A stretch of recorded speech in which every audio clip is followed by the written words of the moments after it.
Chapter 8. Eton was a whole new world to me, with a whole new language that I had to learn. Apart from French, that is. For instance, classes were called divs, teachers were called beaks, cigarettes were called chuggers. On the sports field, dry bobs were those who played cricket, rugby, or polo. Wet bobs were boys who swam or played water polo. Sky bobs were those who parachuted out of biplanes into narrowly contrived targets, or air polo, as we called it. Ice bobs were those who played curling, or the lads who annually reenacted the 1723 Battle of St. Petersburg on the frozen duck pond. It was always performed with the historical rigor for which the school is justly famous. Boys who lost finger or toes during the reenactment were attended by apothecaries carrying historically appropriate remedies, and all were welcomed home afterwards to a mead hall with a roaring fire and a jolly rousing performance of the school song, although this was partly to quiet the screams of the younger pupils. It was character building. Such larks. The sports didn't stop there. Tennis, real tennis, royal tennis, crypto tennis, rock climbing, rock fetching, drain the rock Johnsoning, fencing, walling, ronseal, quick-drying, wood staining, dressage, shirtage, underpandage, whiff-waff. There were games we invented for ourselves with our own improvised rules, like corridor cricket, ceiling darts, and SpongeBob's ScarePants, which we would down the whole bottles of the bomb hot sauce and see who was the last to make it to the toilet. For athletic lads like me, there was a smorgasbord of activities on offer. Chapter 9. One minute we were all joking around with some hair clippers. The next I was completely bald, and the floor around my feet was coated with tufts of ginger hair.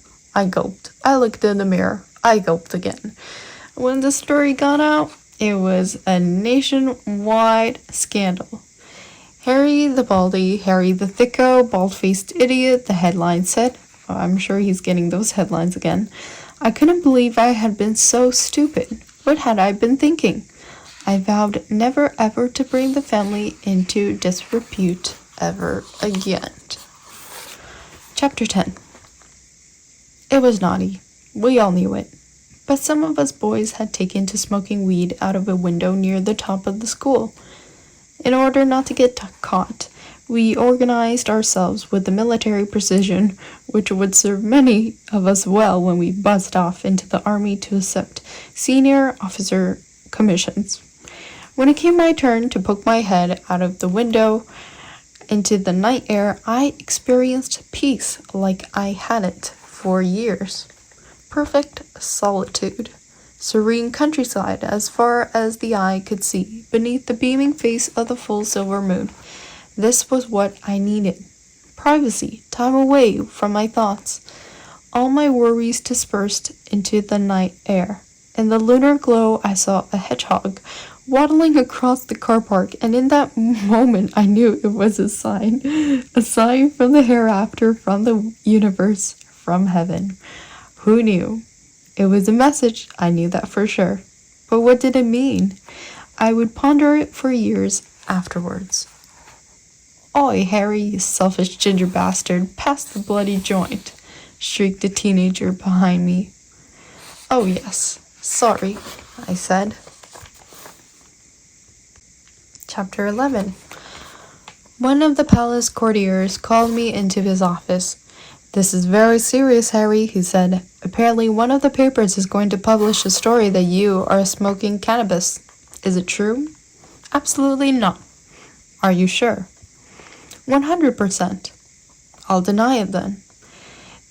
It's a disgraceful, shameful lie, and it makes me feel sick to think I live in a country where such falsehoods would be perpetuated, I said. He said I could go. He would deal with it. I was still seething at the intrusion and hypocrisy of it, and couldn't calm down until I smoked 6 joints.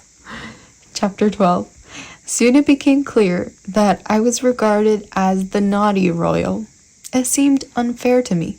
After all, I had not overseen the Amritsar massacre nor waged an opium war with China. still less created a new religion in order to get my leg over. I'd only been moderately foolish like any schoolboy. Nevertheless, it stuck, and thus, as one might expect, I lived up to it and became more naughty. Nothing seemed more enticing to me than to sneak out of Eton to go into Windsor town for a few beers with my mates, and to have an errant afternoon of skiving. We would drink cans of lager down by the river, occasionally chasing swans, which I reckoned was okay, because they all belonged to Granny anyway. We would loll by the Thames, smoking packets of Super Kings, which I called Super Paws. Then we'd go to eat at Burger King, which I referred to as Burger Paw. This is great. I would pay with a fistful of grannies. My appetite for a Whopper remains well known to this day. I love Chapter 12. Chapter 13. All through my teens, I was waging a war on memory. I took any method that came to hand to obliterate my painful thoughts. Cannabis, Smirnoff Ice, rugby, I threw myself into them all. Or threw them into me. Whole months blip out of existence as I try to recall them. Some events I cannot be sure of at all and need historical evidence to prove they really happened, and my naturally rebellious spirit made me want to roam the halls of Eton and even go further afield. Speaking of fields, next to the school was a farm. With friends, I would climb the walls and leap down into the plowed fields where we would run amok, picking fruits and vegetables, laughing as we ran. Eventually, Farmer Maggot caught us and gave chase, yelling in anger. We all roared with laughter and took flight, rushing at top speed until, reaching the edge of his land, we tripped and found ourselves on a path. Hearing a noise, we hid just in time as a mysterious cloaked rider approached on a black stallion. By luck, this fell spirit passed by without catching us. "It is one of the Nazguls," said a friend, "a rider from Mordor." My therapist has since told me this is a scene from The Lord of the Rings and that I've got confused between actual memories and films of the era. "It's funny you say that," I replied. "I've got this awful memory of thinking I was just the character in a film. A likable but goofy guy who finds out his life is just a soap opera, completely circumscribed and controlled by an evil media tycoon with cameras peeping in at every private moment and recording him, and manufacturing from his life a total fiction enjoyed by millions at his expense." What was that called? The Truman Show with Jim Carrey? When I was in this dream, all I wanted to do was escape and find a life for myself on my own terms. Was that a movie? No, Harry, my therapist replied. That was very real.